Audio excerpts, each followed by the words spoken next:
All right, guys, welcome back to the Adam Peter Fitness Podcast. Today on the show, I have Mr. Sean Noriega, hamstring copy. If you guys know him on his Instagram account. But Sean has been in the powerlifting space for quite some time. Sean was actually one of the first powerlifters I came across, along with like Charlie Dixon and like Russell Orhe. And Sean is really strong and really, really smart. He's also a co-owner of, or a co I think co-owner of Powerlifting Now. So puts out a lot of really good powerlifting content, really smart himself, as coaching uh full time as a client roster, like a full time client roster and a team of coaches under him. I think Sean has a lot of really, really good perspectives on this, lots of things in the sport that I want to just pick his brain on this podcast. So yeah, unless I'm missing anything about yourself, Sean, anything you want people to know about you? No, man. I appreciate you having me on. I mean, you pretty much covered it. I've been in the sport for about 10 years now. Have coached for about 8 of those years, 8 or 9 of those years. And in the past few years, have started a coaching team. And then in the past year, began powerlifting now with a few other coaches. And pretty much my entire goal outside of being an athlete has been to coach and educate within this sport. I kind of feel like that's been my calling. Both in and outside of powerlifting is to teach. So one of the things I think that's unique about you is that you're you coach yourself, and as well as you are you're a high level, also a high level athlete, but you're also a high level coach. I think that most coaches, you don't see that. Either they're a really good coach, really good athlete. I think you and Marcellus are actually very unique with that, and I think Matt too. Um, how do you handle, I guess, like being like a high level athlete and also coaching at a high level? Because I think that's uniquely challenging with the nature of the job, and having that pressure to perform. Um, I mean, I can't say there are too, like, I would say in general, there aren't too many circumstances where they feel as though they interfere with each other. I mean, to be totally honest with you, because I think we've seen over the course of powerlifting history, like people who are like high level athletes also coach, but they're clearly like athletes first mentally. And I think at one point in my life, I definitely had a very maybe obsessive point of view surrounding my training where I made everything about training. Not to say that coaching ever suffered with that, because that was also just being in the powerlifting space. That was what mattered to me. But there was definitely a point in my life where powerlifting itself was too I was too immersed in it mentally. And I can see how for some people, if their athlete or competitive side of things takes on that role and coaching goes by the wayside, then you can run into issues. But I think especially in the past few years, it's become it's very clear that there's only so much you can do in a day to be a good athlete. Um, and I've taken a pretty, I guess, detached view from that. Like I think I've definitely built up good habits over so many years where now I can be like very, I don't know, free flowing and robotic about the athlete side of things, cooking and eating properly, getting the sleep that I need to, taking training seriously, and just kind of being off my phone for that period of time. But I've just always loved coaching. That's something that honestly, like, I know that there's going to come a day where I stop competing, and past that point, I guarantee I will still be coaching. Um, the only obstacles I've ever really run into are when it comes to being at nationals, let's say, and I have lifters who are competing the same day I do, because at that point it is a situation of like, okay, I'm going to be competing tonight. I can't be handling during the day. And I think that kind of the overlap of that being a common occurrence, um, and me starting a coaching team was really fortunate because, there was a point in time where, maybe I'd have 10 people doing nationals. They would be freely scattered across the competitive week, and things would be fine, right? Maybe I get one person who competes the same day I do, and I have someone handle them. But I mean, this past year and the year before, I had 15 people competing the same day I do, because I coach a lot of middleweight men, especially. So with that, it's like, okay, well, you have lifters, you have an obligation. Um, and I've been lucky to have, the roster of coaches that I do who have been willing to and able to step up and handle those lifters on the day. or people who are coaches that like we kind of trust as extensions of the team, and a lot of the lifters who I would pair with them are familiar with them. So that's really the only, I guess, interference that I've really noticed or seen. I know that I've had, just to give a couple examples. Like I've definitely had lifters like Chris Perez, who's a very high level 83 kilo lifter, who in part parted ways with me as a coach because he was trying to beat me, and I think that he felt like there was a weird dynamic of like, okay, you coach me, but I'm going to be competing against you and very well could out total you. So yeah, I mean, it's tough to say that there's ever really been like some sort of like existential crisis where I'm like, oh, it's difficult to give my all to both, because I think that they ask for two very different things, I guess I would say. Yeah, I mean, I'm not anywhere near the the level of competitor that you are. But I noticed that for myself, it turns into like what you said of like having those different hats and basically saying, okay, like right now I need to be the athlete, I need to be focused on my own training. Like for example, I coach a lot of lifters at my gym, and sometimes I have to say like, I'm training right now. I'm going to go and make sure that I am focusing on myself. I'll take care of you guys after. That's been something that's been really helpful with me, just basically having that separation between training and then coaching. But Yep. for myself, another big thing has just been like offloading the whole coaching thing of like myself of like making programming decisions, having all that pressure be on me, because as I know, like my mindset, I'm very much like a very analytical overthinker. Mm. And I will, something feels off. It's like I've gotten better at this as I've advanced as an athlete. I'm more used to like, okay, sometimes turning sucks. And like there's no good reason for it. Your primary day sucked, you're off, you're down 5% strength, whatever. But I think that for myself, like having that security blanket of like a coach and like knowing for example, like I started going skiing on Saturdays and it's affected my performance my primary squat day. And I have some thoughts on how to change around the split to accommodate that. But I think being a coach too is like it's a fully different skill set too. I think it says a lot about you as an athlete and also like as a coach being able to do both those things, because I think it's really important. I've had conversations with like Steve and Matt and Marcellus about this, and they've all said like I think it's really important, regardless of like if you're actually competing, you're a high level athlete, that you're still stay involved in the sport, and up to date with what people are currently doing. And I talked to Joe Stank about this too on our podcast of like modern periodization, and like things have changed a lot since like Yeah. even like 2019. If you don't have that finger on the pulse, like you're going to be left behind, because obviously the athlete pool of powerlifters is growing. And I think that's a large part of why athletes are so much stronger. But I also think the coaching is just getting better. We know what makes people stronger, and we're open to ditching the typical like block periodization and whatever. And this kind of goes into one of my questions for you about like block to block changes, because typically most powerlifting coaches know that you want to find out a microcycle and then what works, run the scene to their time behind peak, stuff like that. Um, but I have had some thoughts and questions myself about how necessary is it to like change things block to block, because I don't think it's a big difference going from like eights to sevens, for example, even though I might just do that just because. Um, Yeah. what's your thought process behind like making changes? When does it make sense to? And as coaches, do we sometimes we just make changes because we want to feel like we're doing something and to keep our athletes like happy with like, oh, I'm working still. Yeah. Yeah. So I mean, I'll address the last thing that you said first, just because it's not really like like athlete, right? When you mention like athlete adherence or athlete enjoyment, right? That's very much like just like a soft skill or self-awareness of like, okay, like I need to make sure that this person stays engaged, right? But it's more of like a psychological thing than a maybe what might be best like programming in a vacuum.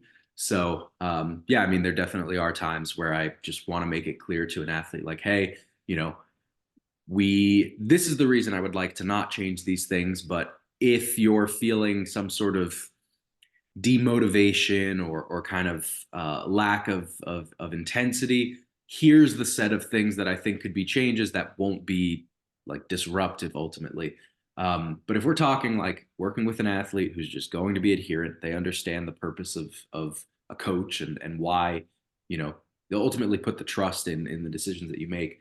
I mean, you are right from the programming side of things.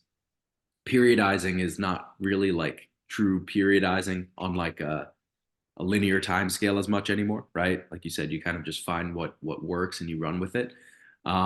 in terms of changes, I mean, the way that I like to think about it is when it comes to like top sets, um, is trying to figure out like where an athlete's momentum is at any given point in time. And I know momentum is kind of like a maybe a vague term to use in this situation, but I think intuitively we can kind of tell. Let's say you have an athlete who's run, 3 blocks of singles. Let's just make it easy, right?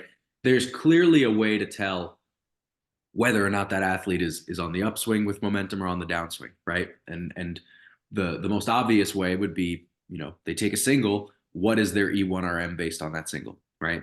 Did they, are they hitting a given weight that they've hit before faster than they ever have? Have they touched a weight that they've never touched before, right? Or you have momentum in the sense that week to week, maybe we're seeing upticks in bar weight without really a significant uptick in RPE, right? In contrast, you can tell when momentum is dying, right? There have been, and I know this from experience, I'm sure you've had the same occurrence where maybe you rerun a block structure or maybe even take a step down and you go from triples to doubles or something like that, or doubles to singles.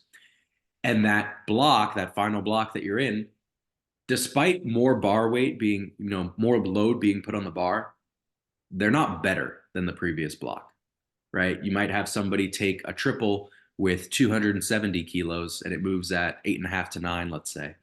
And then the next block, they take 277.5 kilos for a double and it moves at like 10. You put more weight on the bar. Do they actually get better? No, probably not, right?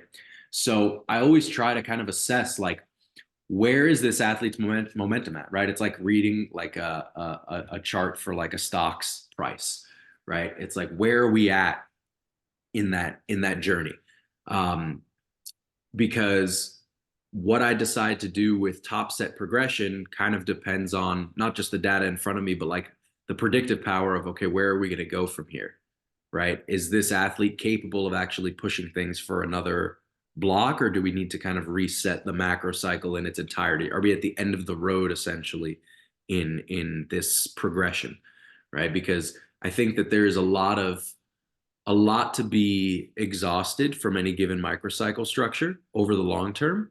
But if you just do it in perpetuity with no resets, you might run into a wall and it might make you think, oh, we need to change things drastically. When in reality, they just need some sort of systematic reset, either through, deloading on volume, deloading on intensity, whatever it might be. So that's usually my thought, or I guess guiding principle when it comes to manipulating top sets and ultimately manipulating like what the end goal is for a block. Like not every block needs to end in some sort of like RP 9.5, 10 top set, right? We can have bridges to that point, or I guess wave loading would be the common terminology now, where you step down incrementally and then work up to an incrementally higher ending place. When it comes to manipulating rep ranges, like let's say on the back end, where maybe it could be triples, fours, fives, sixes, sevens, eights, right? There's a whole set, right? And that's a whole different conversation for why we would want certain rep ranges.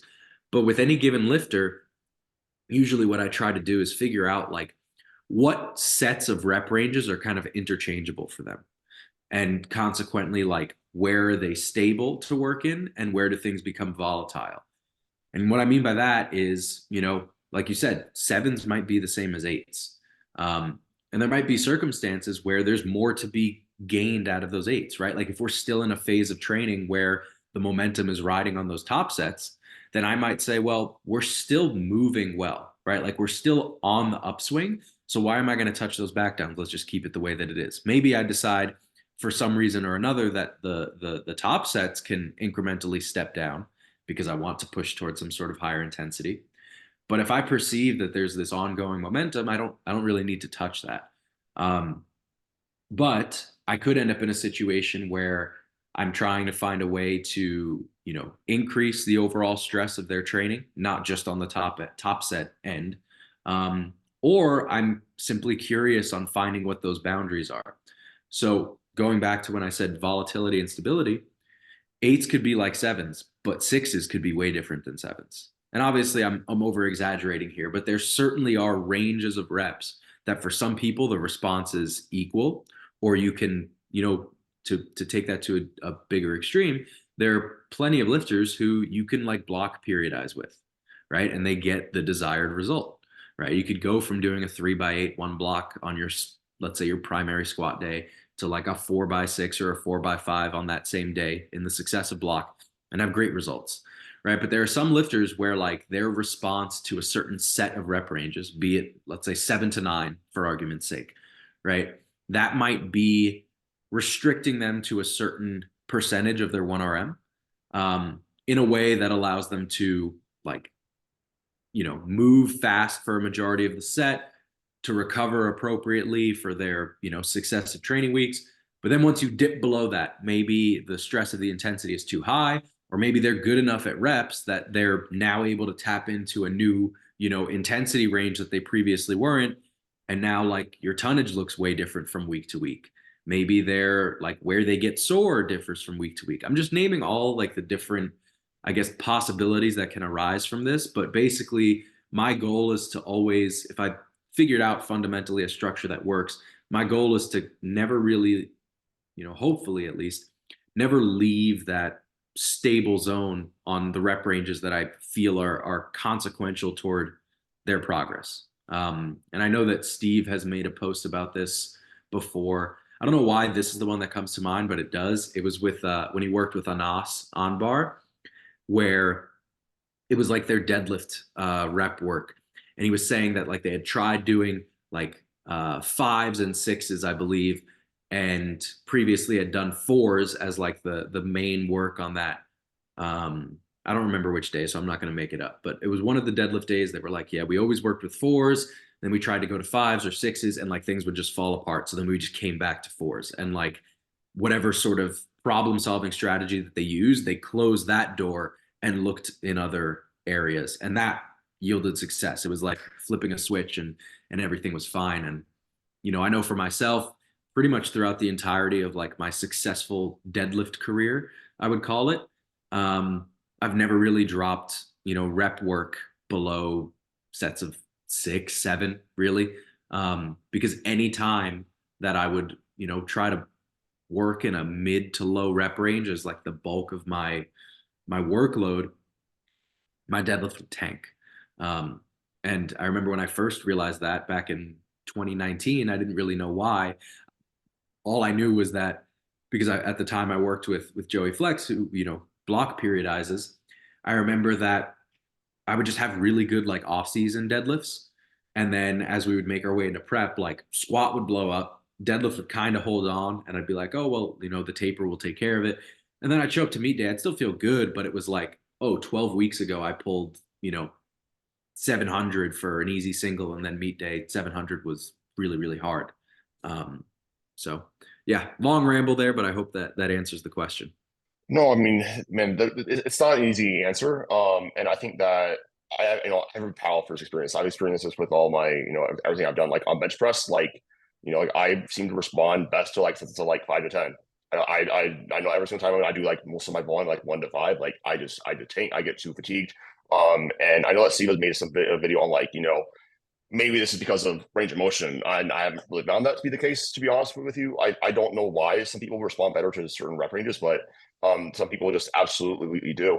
And it's not easy to exactly determine that. And like you're absolutely right too. Like I think that when we're making changes, it's like there might not be like a big difference on paper between like 7s and 8s, but at the same time, like maybe that is enough of a change in terms of like, average loading on the bar, having that 1 rep down where you're now out of your most productive spot to adapt. And I think that especially as you get more and more advanced, your range of like what actually works gets more and more narrow, which is why typically you see people like yourself who don't really change too much block to block.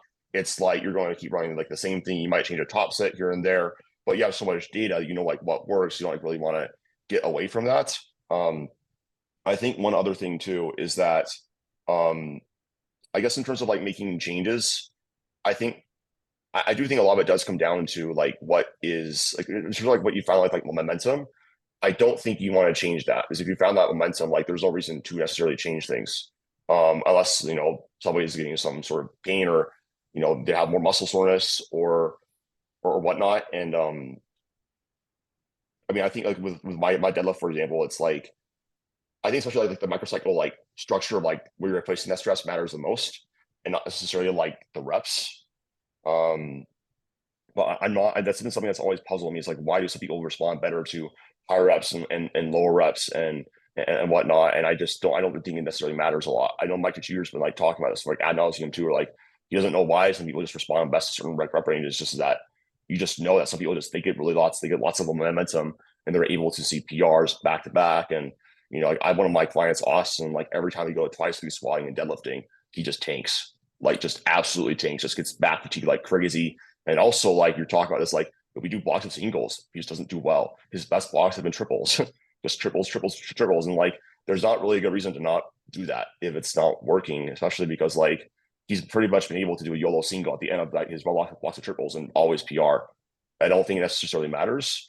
I think skill practice does matter in the sense of like, yeah, like, and Brian Miner and I had a podcast about like why higher intensities tend to be better for strength, but like it's all relative to that lifter, like what they can actually tolerate well. Is like I know that my deadlift, I do very well with singles. I just seem to respond better to that. Whereas squats and bench press, I can't do that. I need more variation. Mm-hmm. So like we can be like I think that basically means like for myself, like you look at my lift, so I think that makes sense because my deadlift's my most advanced lift. So it makes sense why it's more of a narrow band of like what works. But then as I got, I'm still building my bench and my squat, more works. Mm-hmm. Yeah. No, absolutely, man. And I'm just trying to remember what I was gonna address here really quick. But yeah, I mean, you make a great point. Like with Mike, like Mike's comment has been something that I've definitely held on to for a very long time. Of like, do I need to really know why it works? Like, I think that we are at this point, like scientists in the powerlifting world in the sense that like we have these assumptions, we gather data, and if we have repeatability, right, like we're just going to keep doing it. Like I don't need a proof, right? Like I the proof is the athlete outcome, right? I don't need a meta analysis because exercise science and like a lot of studies done on lifters. Usually you see those studies. It's like some either Yeah. untrained people or someone who can squat like 1.5x body weight. It's like there's no lab that has ever had a cohort that accurately or honestly represents the population pool that we're working with. And my thing is just like I think that we'll eventually get our answer why. Um, because I think that it's just going to take time because we start with Mike Tashir's, statement of like, I don't need to necessarily know why it works. I just know that it works and I'm going to keep doing it. Over time, we've had situations where we've done that have led to now characterizing the types of people that fall into those categories, right? I think that there was a point in time where we couldn't actually say, oh, well, this type of athlete would respond well to this, while this type of athlete would respond well to that. We would just have, an N of one where my athlete responds well to this and my others don't. But I think now we actually have rules that we follow that more broadly categorize types of people who will respond to certain things better. And this is something that we talked about on the Powerlifting Now podcast, where Steve had asked, like, okay, you have like, what makes one coach, let's say, better than another coach?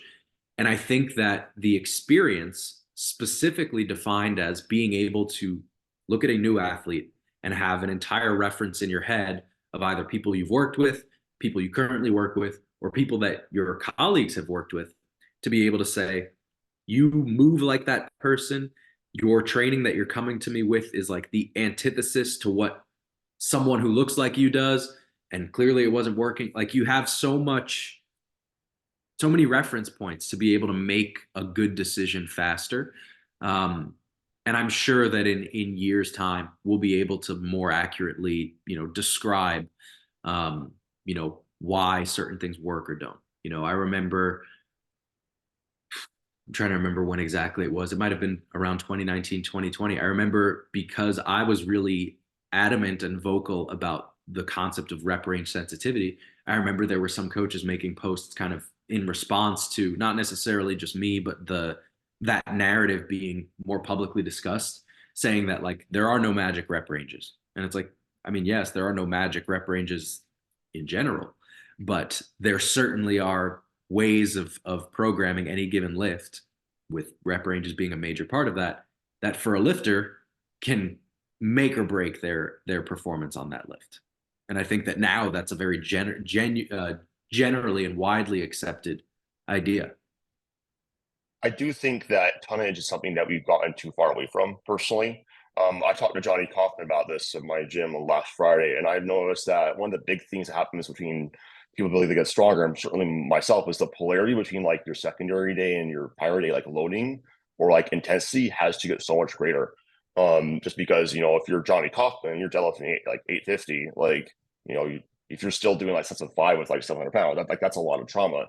And I think that the polarity in terms of intensity needs to be greater. And I think that's due to tonnage. Because my one pet theory about that is I think has to do with tonnage. I think that lots of times too, like the sets kind of don't need to change a lot. Like I think that as you get stronger, like you kind of just get better over time, like and your tonnage is naturally going to slightly like increase.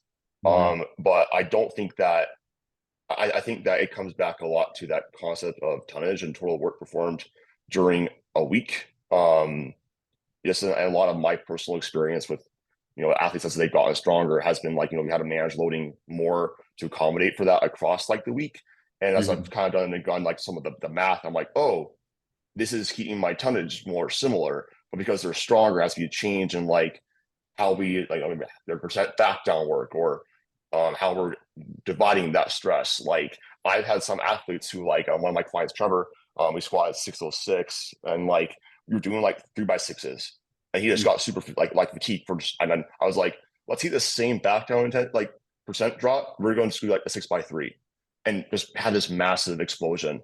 Mhm. And it's tough to like know. It's like the tonnage was the same, but then how we did that in terms of the average intensity was like different. Yep. But like you still need that like that much work. But I also do think with what you said about like knowing like what athletes like look like and like their leverages and how they move and whatever, that is a huge part of like, and Brendan, Pat, and I were just talking about this before the podcast about how like that's been something that we've always noticed is that it's been that experience of knowing what somebody is looking like and what they're moving like the things that they're saying and what's like worked in the past and as well as like your network, which is why I've already been powerlifting coaches because we are way behind in terms of price point. A good reason to raise your prices, you have more experience. Yep. That's a good reason why. So I know I kind of rambled there, but those are just some of my thoughts on this. Yeah. No, I mean, I think you raise a good point. The one thing I'll say is like when it comes to tonnage, right? Like it's very much a like the way that I view tonnage is very similar to how Steve has verbalized like his concern for tonnage, which is that it's a good measure of like increased stress when comparing block to block. And I like it as a metric in that circumstance. I'll kind of explain why I think that it's not that it's not worth tracking in the short term, but more so that like you kind of intuitively do anyway, right? Like if you start a new block with a lifter, or maybe you're just starting, maybe a post meet prep block with one of your already existing lifters, like when you're looking at what has worked well for them from a total set count standpoint, when you're looking at what has worked well for them from a rep range standpoint, like if you're abiding by those principles, chances are tonnage is going to, um, you know, the correlation between taking those things into account and being within a reasonable range of like previously successful tonnages, it's usually going to overlap. But you do absolutely end up in situations where training kind of gets away from you, where you make it 4, 5, 6 blocks down the road and the wheels kind of fall off and you're not really sure why. And you're like, well, we haven't really changed that much. But then you go and look at the tonnage of block 6 compared to block 1 or 2, and you're like, whoa, like we had way too massive an uptick way too quickly. So I kind of see it as like I'm sure you've heard the term or people who use like the acute to chronic workload ratio. Yeah. Um, and I think that with how modern powerlifters program, we don't really have upticks in volume or anything like that from week to week within most blocks anymore. That used to be a thing where people would push set counts. Most people don't, right? So the acute to chronic workload ratio is never really going to move in any appreciable way on the time scale of week to week for most of us anymore, right? But I kind of view those changes in tonnage as being the new, acute to chronic workload ratio, or like the new scale to evaluate that on. Because, I mean, exactly what you mentioned, if a lifter gets either, let's say, we started programming high rep on something that they previously never did high reps on, say deadlift. They get really good at it. Now their tonnage goes way, way, way up, because not only could they be, one, just getting stronger overall, right? Because that's the first, I guess, let me backtrack. That would be the first reason that tonnage goes up and can be problematic in Yes. a cumulative way, right? If you get way stronger, right, you might be doing just way more workload for any given rep range because you're better, right? And this gives a lot of credence to the idea of kind of like, you know, something I've been doing more, and I definitely give credit to Marcellus for this, is like holding people back on their primary day back down work, Yes. um, in terms of actually like prescribing workload on that day specifically, because well, now I'm going in a bunch of different tangents, but I promise I'll make my way back. Something that I think is important is that, the primary day is going to be your highest performing day. That's also going to be the day where are pushing towards some sort of conclusion in the block, right? And I think that if you keep the primary day work solely RPE based, and this isn't keeping it solely RPE based is not inherently bad, but I think that if you were in a situation where an athlete maybe isn't good at selecting loads themselves, or you're really just as a coach, you know the lifter well, and you want to make sure that you're controlling all the variables you can, you can kind of have this like parabolic shape to what their back downs or what their volume looks like. Yeah. It's like beginning of the block, fitness is not the highest, performance is not the highest. So the single might be mediocre, and the back downs will be mediocre because I'm just not that strong yet. But the single is also not heavy enough that it fatigues me for the back downs. And then as I make my way through the block, fitness gets better, performance gets better, the top single gets a bit better, the back downs are better because I'm stronger, but the top single still isn't heavy enough to beat me up. Now we get to the latter half of that block where the singles are going up, but now the singles are more fatiguing for my back down stuff. So it's like now you had like small disparity between your single and back downs in terms of percentage drop. And then you get better at the singles and the back down work follows it. And then you get better at the singles and the back down work like drops off. You kind of see what I'm saying here, where Yes. that Yeah. a lot. Where now you have this like completely uncontrolled sort of like outcome of what you're doing for the majority of your workload, as a result of where the top sets go. So I think that like controlling for those sets is a really useful strategy for preventing any sort of unpredictable changes in tonnage from happening. The second thing that now, so that was the point one, is like if you get too strong too quickly, you can have turbulence in either direction. Either you zap yourself for back downs, or you end up in some cases like taking it way too heavy, whatever. The second thing, which was my original thought, was that if you program some sort of novel stimulus, or just something that someone's responding really well to, right? Like maybe they're not getting stronger to an insane degree on the top end, but the skill set of doing those sixes or those eights just got way better. And you're running with it, and now you're 4 blocks in, and you've gone from hitting, 65% on average for your sets of 8 to maybe like 77% on average for your back down sets of 8. And now what that day looks like and the purpose it serves both for performance and what it allows you to achieve in terms of recovery has changed so drastically. So a very long-winded way to say that I think that when it comes to tracking tonnage, I think that it's always useful to have that metric, but I wouldn't really. You're not going to catch me looking at it until we make it maybe several blocks into the future and things start to kind of drop off, and now we need to figure out what actually happened, because if the underlying microcycle structure stayed the same, that's probably the first place I'm going to look. I think that's a great point with, hey, we're not making big changes regardless, usually block to block with coaches, especially once you find what works. And that is really the key. I think the main key is like, like if you find what works, you trans with certain lifts. Tonnage is going to stay more or less similar in terms of like, sets that you're doing, volume. I guess my main point with that is that like I find that like what you said on the back down work, the intensity progression or the intensity distribution has to somewhat change a little bit as the athletes get more advanced with, what you said, having that very small, maybe 2% increase on your back down work on your primary day, and like that auto-regulated day, like, have your top end be auto-regulated a little bit more. My coach and I did that on my bench training this past walk and PR, because I would just have those really exponential, like, it would actually kind of like lopsided, like my week one would be like my strongest, and week four would suck because I was so high performing and like low fatigue on that first week. I could never peak properly. I think my second point with that intensity is that, going off of that point too, with secondary days or tertiary days or whatever you are doing, this comes down to what conversations Aiden and I have had about priming and whatnot. Sometimes you need to have an athlete who they do need that heavier loading in terms of their, going into their primary day. And that's when, okay, we gotta have a second auto-regulated top set. And Kelly Man, says like this could be also be described like a second primary day, for example, if you're having, a second top set. But then you might have a large back down drop more comparatively for like, maybe you went from, being a 600-pound deadlifter to a 700-pound deadlifter. Maybe you go from -7% for like back downs, like say you do a 3x5, top set at 5 to 7, -7% or something like that.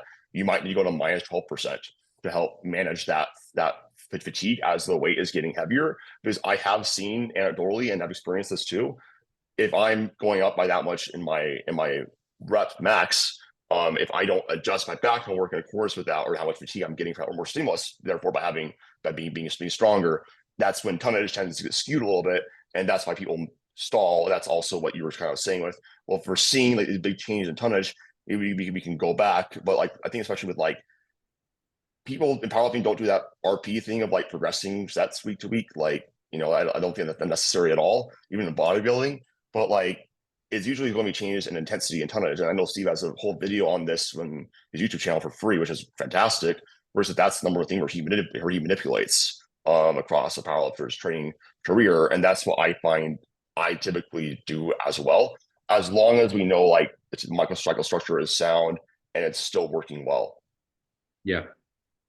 Yeah. No, I mean, I'm in agreement with you. I think that it sounds like you, I mean, obviously, just to be completely transparent, right? Like prior to us getting on this podcast, like I've obviously known you, but I don't know what your coaching has been like through your experience. And like, I think it's very clear that on your coach athlete relationship, like you as the athlete and you with your coach, like you both have the collective brain to like analyze your training woes properly. And then it seems like you've really like exactly what you're looking for with your athletes as well. So it's just cool to hear. Obviously, we've never sat down and actually talked about programming. So well, I think that if you have a full-time powerlifting business and you have like client like roster that's like you're probably looking for yourself, like you have similar thoughts, I think, too.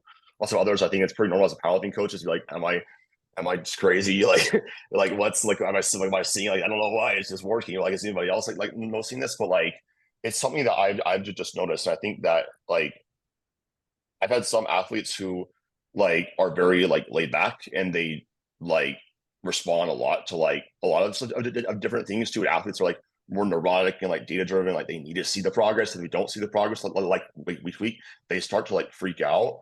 And I yeah, think that this is one of the big keys I've had as an athlete is like thumb blocks just suck. And you didn't change anything. Like you're like, what the heck happened? Like this was working well and it's not. And it's so easy to like pull the plug then. But like I've told people this, and this is something that, going into my meet last time, I was like, bench is not making any progress. This is really embarrassing. And it's like, well, I can't really do much about it. I've done everything I possibly could with my coaching, made changes.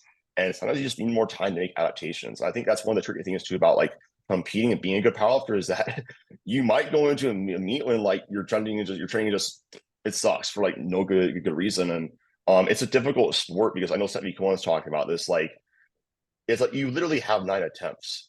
And if one of those attempts goes wrong, it's like what do you do? Like you either take that attempt again, you get a lower total, or you go, or you just take that risk and increase getting even lower total or even higher total.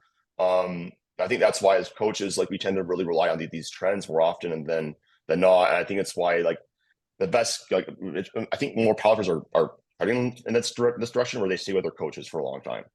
Like you shouldn't just switch a coach, especially if, like as long as if you guys have had something that was working well. If something isn't working well, like the worst thing that you can do actually just go off in a different direction, because then you're going to go for somebody who actually has data on you and knows how you tick. Somebody has no prior background information. You have to create a whole another relationship with them and trust. Yeah. Yeah. I mean, the thing is, right? Like, obviously, on the coaches side of things, and the best coaches are usually one, going to be good planners of their athletes training, and two, they usually make the right decisions. But ultimately, the meet doesn't care where your training is at, right? Like the meet is scheduled when the meet is, and sometimes shit falls off the table. um and yeah, I mean, I agree with you about athletes and coaches. It's I think that I've kind of seen in some ways athletes staying with coaches longer, and in some ways, they're kind of being this like established set, and I think it's a good thing. But now there's like an established set of like, okay, these are the top coaches, like these are the guys. There's not like a lot of like backroom discussions of, oh, like this coach is really good or this coach is really good. Like people kind of like have this idea of, okay, these are the guys you would want to go to. And I think that it does a lot of athletes, a disservice, to just like hop, right, like you said, to a new coach, because they see, oh, they're doing this, and they have this athlete who's progressing, so I want to go there. And it's like, if you originally trusted your coach fundamentally because you thought he was a good problem solver, then you should always trust the guy who has more data than less. Obviously, there's a whole discussion of why you could have very many reasons that are good for leaving a coach. Um, but yeah, I mean, I kind of have seen that lately to a degree where people are just like, they just want to go where the best results are. I think that's always been the case, but I feel like it's in maybe more. I don't know. I don't know. I'm rambling at this point, but No, I mean it's a difficult conversation because, like you said, there are reasons why you would leave a coach. But I think my general point there was, if you've seen past good success with this coach, they clearly have good communication. You should probably stick with them. And there's lots of data with there. Like the reason why Eric and I like have such a good, I've worked with Eric for like 2 years. Like he's added like 200 pounds to my total in 2 years, like not much body weight gain. And like we have had several periods of training where like we haven't seen progress on certain lifts. And I think that it really needs to be said that that's normal. I think people expect crazy progress all the time. Um, I think it's also kind of, I do this as a coach too. I'll remind my athletes, well, if you add 5 pounds to your squat and your deadlift and 2.5 pounds to your bench press every single month, like block to block, well, that's 150 pounds on your total per year. But going back with Mike Tashir's points, like there's not always that response. You like to think it's linear. Sometimes you get worse and exponentially better. Sometimes nothing happens, and then you add 20 pounds to your lift in 1 month. That makes up for those past 4 months. I think the matter is that you keep training and that you keep trying to problem solve along that time period, because you are going to eventually find something in my personal experience that is going to have a breakthrough. But there are also lifters where like they reach a point where they're just having like diminished returns with their training. It seems like no matter what they do, like it's just really slow. And this is one thing I want to pick your brain about too, because I'm sure you've had this experience too. What do you do if you're noticing like what works for you, or you've been training for a certain long amount of time, or you had somebody who said, like, hey, I got the X strong, maybe they have a 500 dots, but it's just really hard for them to get stronger, and they've seemingly tried everything. Like, what are some strategies, or where does your head go like with that? Because the joke is like just take a bodybuilding, but like what if somebody's really dead set on like I want to be like a 550 dots, or just I know this isn't like my cap, or they just love training most for powerlifting. Like, what are some strategies for those athletes in terms of like helping them still make progress? Because I think that's one of the hardest things as a coach, because I think lots of times we get those intermediate lifters, those beginners. What do you do with like maybe those people that you just can't find like what's working for them? They just seem to have a really bad response. Well, I think that's a I guess the question is phrased a little, what am I trying to say here? I don't necessarily like how the question is phrased because I understand what you're trying to ask, but I wouldn't say that they're like I would say that we haven't tried everything if we're at that point. Like the environment that I imagine myself being in, because this has happened before, where you get athletes who are high level, they have the passion and the fire for the sport, but we've just been stuck. When that happens, I would usually say that that is taking place because we are stuck in the we're trying to work within the parameters of what has worked historically, which for 99% of our coaching career, that's the successful way to go about solving any problem is like, okay, given the data that we've had, as well as like, what has worked for this lifter, like let's try to make changes within this mindset or within these parameters. And I think that sometimes, you have to shed that bias and simply look at what's in front of you. So like I'm saying all this because the part two of the Powerlifting Now series that I'm doing right now, on Stephen Day, is specifically going to be about um, coming back from injury and having a microcycle structure that takes you to all-time bests that looks nothing like what you ran for 2+ years prior. And I think this is the most extreme example of having to shed your biases because you're forced to from a like work capacity and tolerance standpoint because the lifter was doing something that looks nothing like what they used to do when they were healthy. But that begs the question, do you just go back to what you were doing beforehand? I think the answer is no. Like I don't think that that's an intelligent thing to do. I don't think that even if you were durable enough to do it, I don't think that it's going to yield the best results. So similarly, right, like this issue of athlete stagnation, it's this principle or this concept, but to a lesser degree, because you have to be willing to say, okay, what we've been doing might not work anymore. And I've experienced that with my own lifts, right? With my squat. Like my squat has been, you know, for a long while was responding really, really well to a certain way of training. And then for years, it went to shit. And I think for a big portion of those years, I tried to work within the framework of what worked well in the past, and that was a dud. And I had to try something completely new. Like during the COVID year, for example, that was probably my you know, best period of squatting consistently, I would say. Um, in the first 4 years of like my squat being stagnant, and I ran like it was like a 5-3-1 layout basically. Actually, I was consulting Brian Miner during that time, and the layout that we came up with was like I had you know it was like a top set of 5 on day one, followed by like 2 light back down sets of 5. My middle day was like just singles. And then my third day was like a top triple and 2 back down triples. Like it was so unbelievably different than anything I'd ever done before. And I had squatted, I think it was like 650 during that prep. And then I think I squatted like 285 in comp, but it was a second attempt. So it was like I missed my opener on depth, retook it, then jumped to my second attempt and then hit it. And that was fine. Um, but I think in the case of like athlete stagnation, you need to one, I think what's really helpful is to kind of, I mean, this is always helpful with athletes is to get on a call with them and actually talk through what's going on.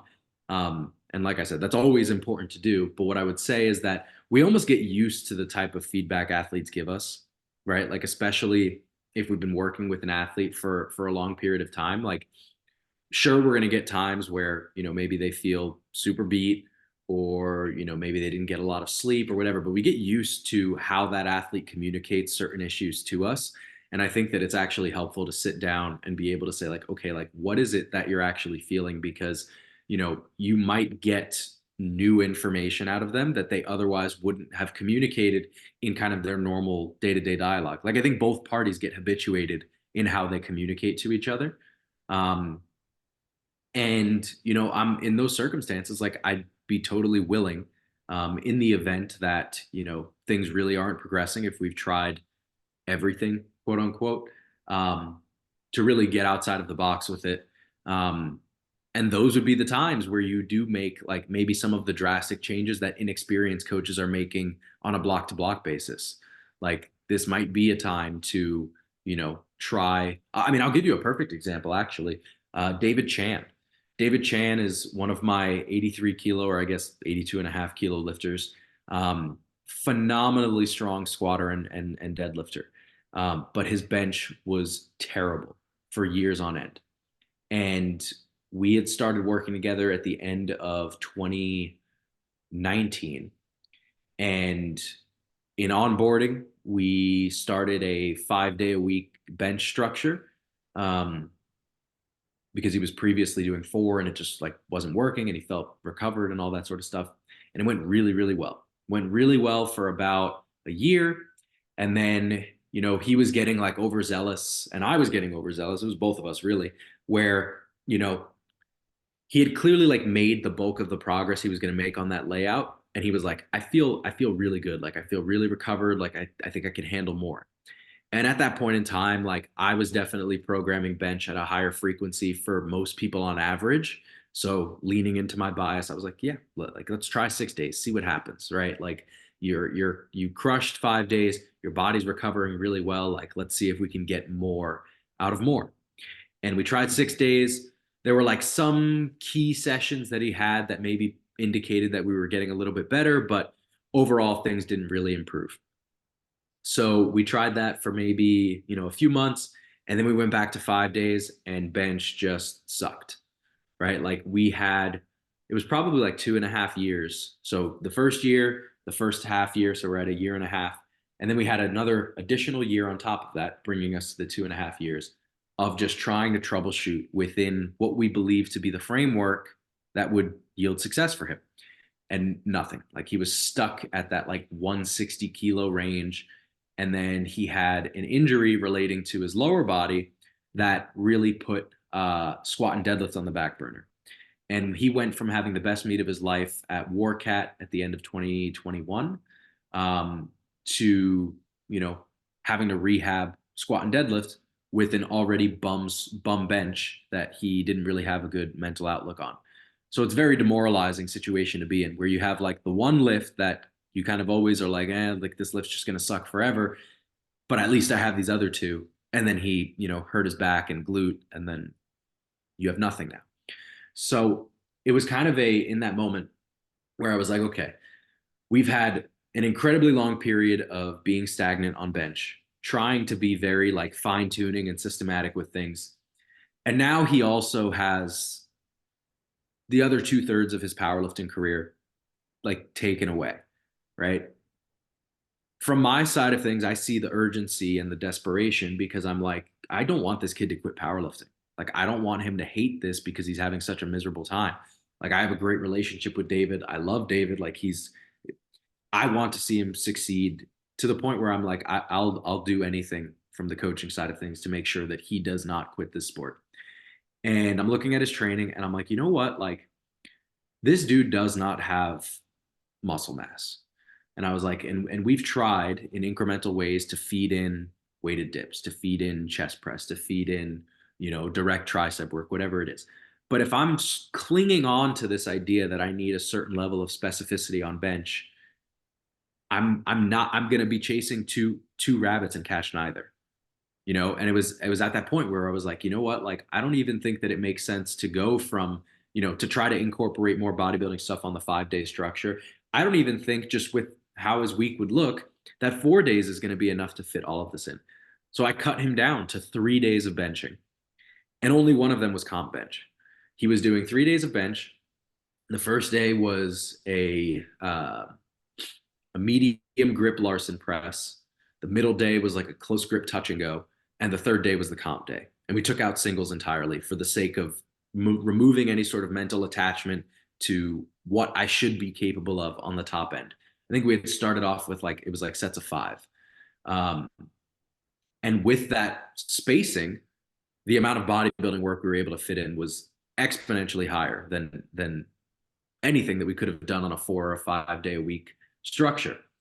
And within 2 blocks, he was hitting sets of 5 with his previous best triples or doubles. We get to the point of doing triples. He's hitting triples with his best singles. That's like across like a 4 or 5 month span. So, you know, I would say I've been in these situations where it's like you have a high level lifter who seemingly is not going to make any progress. And like in those moments, being able to sit down and talk with the lifter, see where they're at.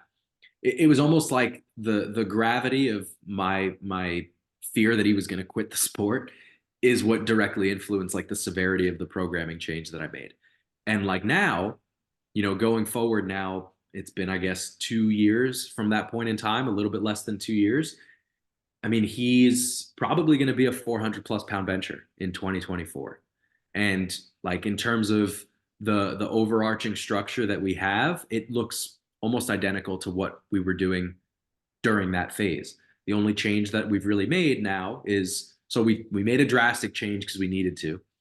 The only change we've made now has been more of an incremental one, where like the session that precedes his primary, I do have him take like a couple like practice singles that are like kind of light, but the low specificity throughout the course of the entire week is exactly the same. Um, and like I said, I mean his best meet bench was like 162 during the period of higher specificity. His commonly best single in blocks that follow that meet was like 160. And I mean, now he's at the point of, you know, tripling 170. It's just, it's crazy change. And I know I'm talking about just like a sample size of one, but I mean, that is how I would tackle that problem. Like you have to be willing to, I don't think it's unscientific to not be, incremental in those cases. I mean, the scientific aspect of it is that you've tried everything within the parameters, so the response must come from something outside of your worldview, I guess, so to speak, of that person's training. It's funny that you say that because when I was like I was had a period of bench stagnation for like a year and a half. And like Mm. I told Eric, I'm like, bro, like I came from a bodybuilding background. I don't want to do the 3 times a week, benching structure. Like, let's not do this anymore. And I took like a period of like a block or two where I just did twice a week benching, did a ton of body work, just smash my chest. And then like, I started getting some momentum on bench. And then we slowly went up to like 4 times a week. I never done 4 times a week and I hit 380, but then I got hurt. And then like I recently had to go back to like 2 times a week. And now we're back at like 3 times a week. It's more of like a structure that, is like less specific. And that has really allowed my bench to start seeing some momentum. But I think this is also a testament to like how good, you are, also like Brad Cooley are. Like I know Charlie's training very in depth and probably used to do a ton of volume, the tons of Yep. high volume, high specificity, high intensity too. And now like, he's doing like 6x3 squats. Probably his programming is like 6 sets of like comp squat, like per week. It's pretty light on back down work. And he is pretty light secondary day and not a lot of accessory work. And like bench press used to do 4 times a week. Now he's doing basically 2 times a week with one single in the middle of that with like 315. Like, and like that's a good, I think that's a really great point that you said there of like you tried everything, the exact opposite thing of what you've tried. So maybe tried, you said that you've tried everything is in like what you know. And that's when you need to expand your coaching toolbox and say, well, what's something that is completely opposite that might make some sense to do and then try that. It's like there's not a really big cost at that point. Yeah. No, I mean, like your guiding principles can still lead you toward the opposite. Like you're like our fundamental principles of coaching, right? Are like they apply to what am I trying to say here? Every coach uses those fundamental principles to apply to any decisions they make with an athlete. And you can have two athletes on completely opposite sides of the spectrum. So it's not like you're going outside of your understanding of coaching. It's just that you have to go outside of the way that you've perceived this specific athlete, right? It's like I was going to try to make an analogy there. I was going to say like you've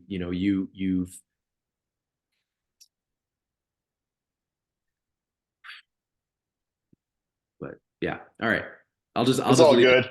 Yeah, I'll leave it No, there.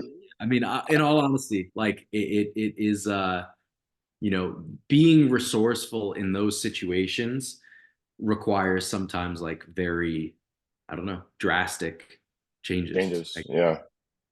Well, Sean, thank you so much for coming on. This is awesome.